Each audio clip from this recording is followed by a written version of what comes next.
झेप मराठी, आरसा महाराष्ट्राचा.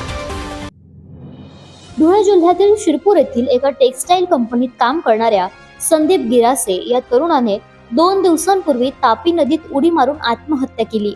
या घटनेला आता नवीन वळण मिळालं आहे. या प्रकरणात कंपनीच्या मालकासह 5 जणांकडून होत असलेल्या मानसिक छळाला कंटाळून आत्महत्या केल्याचा गंभीर आरोप संदीपच्या कुटुंबियांनी केलाय.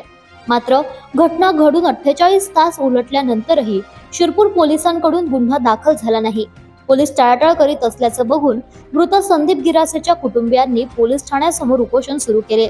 यासोबतच शिरपूर शहरातून प्रतिकात्मक अंत्ययात्रा काढत मोर्चा देखील आयोजित करण्यात आला होता. या संवेदनशील विषयाला धरून आंदोलन वाढत असल्याचं बघून अखेर शिरपूर शहर पोलीस ठाण्याचे निरीक्षक किशोर कुमार परदेशी यांनी मृत संदीप गिरासे यांच्या कुटुंबियांशी आंदोलनस्थळी भेट घेऊन चर्चा केली. या प्रकरणाची 3 दिवसात चौकशी करून योग्य ती कारवाई तसेच गुन्हा दाखल करण्याचे आश्वासन त्यांनी दिले. त्यामुळे कुटुंबियांनी तूर्त उपोषण मागे घेतले असून मोर्चा देखील स्थगित करण्यात आलाय. प्रतिनिधी समाधान ठाकरे, झेप मराठी, दोंडाईचा. अशाच वेगळ्या आणि ताज्या बातम्यांसाठी पाहत रहा झेप मराठी, आरसा महाराष्ट्राचा. संपादक प्राध्यापक अनिल चव्हाण, धुळे.